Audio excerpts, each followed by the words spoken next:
Alright, good afternoon to everybody here. Today we're going to be talking about significant severe weather potential that exists across a lot of the area, including a 10% hatched region of tornadoes in Mississippi, Alabama, Tennessee. This was mentioned to be brought up further to the north as well as upgraded. So we're going to have a lot to deal with today. We also have a large 30 wind area and a small 15 hail risk. Let's go look at observed soundings right now, and we can see that observed sounding out of New Orleans has an EML that is punched in here. We're expecting this to erode throughout the day, but it is still in place right now.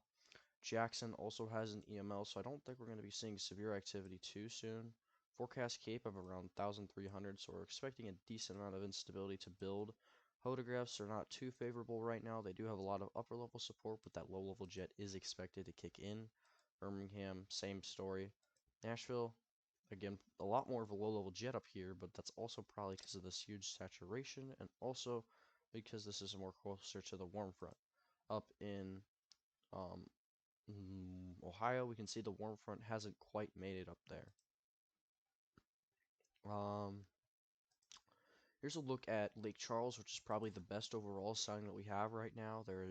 There's a lot of stableness towards the surface, but this photograph is what we're going to be looking at in the south later today with lots of deep layer and cloud layer shear, a pretty strong low-level photograph as well. Here is a look at mesoscale analysis currently. Let's go zoom in kind of local spots. We do have severe weather ongoing right now in Arkansas, um, Tennessee, and Kentucky.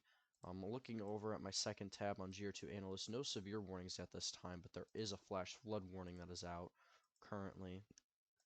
So that is just something to watch. I don't think we're going to ramp up for a little bit longer for the severe potential. Looking at the 6 kilometer shear, we can see it is pretty strong, so we'll probably ramp up soon. Going out to the full CONUS sector, let's go look at our synoptic ingredients. So we have this strong 500 millibar trough that has not a closed surface low, but a low pressure located right now out in Nebraska/Kansas. You can see the long waveness to it. It's starting to turn into a positive tilt and starting to shear out. What this is going to do, though, is it's going to give out some discrete storm vectors across really the Tennessee River Valley into more areas more north, and these are going to be some pretty discrete vectors. So any storms that form along the cold front or ahead of the cold front will likely stay discrete or embedded in each other and still be discrete. Um, Looking at your low-level jet to see your moisture transport, and you can see it's 50 plus knots right now, which is pretty strong. So you're getting that warm, moist air to get further to the north. And as we look at current surface analysis data, let me update this. We currently have 70-degree dew points out there in Louisiana. I would say upper 60s or 60-degree dew points are anywhere from southern Kentucky here through kind of Louisiana there. And I would say above 65 degrees is currently sitting out in here. We have some 70-degree dew points all the way up in northern Mississippi. I don't know if those stations are wrong. You can see here 65-degree dew points are pretty well rounded for today. You can see further to the north, they're a little bit more sparse as you get into portions of Alabama. They're hit and miss for 65.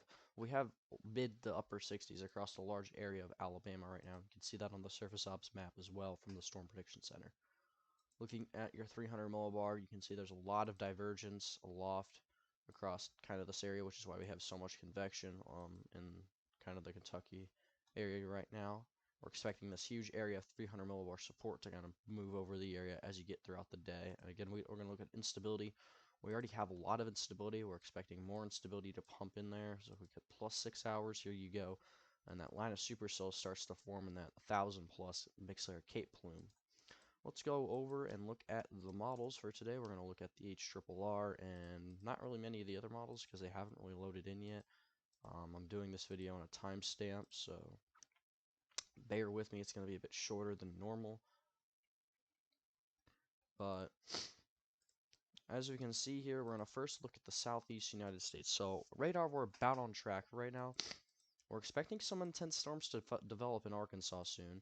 If we take a look at a forecast sounding, ahead of these, and you can see the photographs are mostly straight, so I would assume this is going to be mainly leading toward damaging wind potential, given the mostly straight photograph and saturation within the low levels. Can't rule out a tornado though, due to the immense amount of 3 cape, but I'm expecting this risk to increase as we get towards 16Z. This line is going to become more embedded, and you're going to see these thermodynamic profiles really start to improve as you get toward that point. We start to see multiple discrete supercells develop out here in Mississippi and Alabama, which is where we're expecting a significant tornado risk to develop. Here's a sounding near Jackson. The low level shear has downtrended a bit out here, but it's still good enough to see a strong tornado or two and several different tornadoes. Probably going to be dealing with cyclic supercells further down to the south. These will probably be more favorable for more brief tornadoes, but as you get further to the north, up into the Tennessee River Valley, you can see these photographs are a lot more larger, which would favor a more significant tornado risk. We're going to see here again, looking into north central Mississippi ahead of these storms, the low level jet continues to intensify with very strong thermodynamic profiles and classic wind shear profiles for significant tornadoes. Again, same deal further to the north. We're expecting HRRR has multiple rounds of these discrete supercells, and it's not as messy as it was yesterday. We can still see it. I think the greatest risk is probably going to be northern Alabama, northern Mississippi, southern Tennessee, so places like Tupelo, Murfreesboro, Huntsville, that kind of area. And we can see the HRRR does tend to get messy overnight. If we look into the Ohio Valley region here and look at what it showcases throughout the day, it's going to take a second to load. You can see here we have that morning convection. It pushes the morning convection out and gives you a strong line of storms up there in Kentucky. If we take a forecast sounding ahead of that line of storms, you can see very large low-level wind shear, so you're probably going to see damaging winds with that. And there is some degree to thermodynamics, but they're very light, so we could see a couple tornadoes out here. Though the tornado risk is probably going to be pretty low because of the degree of instability being a lot lower than it was before. Forecasted to be earlier in Kentucky. As my pen is just not wanting to cooperate. Come on. Okay, there we go. As we go throughout the day, we can see, looks like Tennessee's probably going to be in the midst of it. And it gets kind of messy. We can look at the wrap as well for environmental things, even though it's probably going to be overdoing the convection in the warm sector. It actually isn't really doing that here.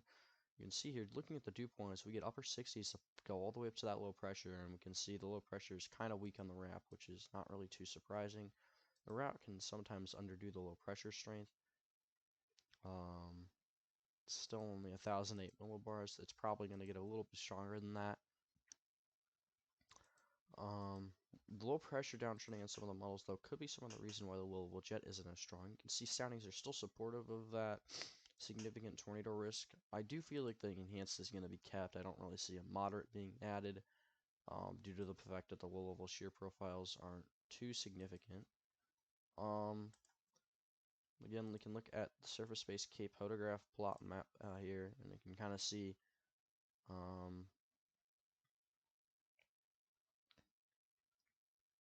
the best combo of overall kinematics and thermodynamics is going to lie somewhere in here, probably a little bit further south as well. I don't really like, let's go look at some of the models that ran last night before we end this thing off. And you can see the ARW with very large photographs along the warm sector as well.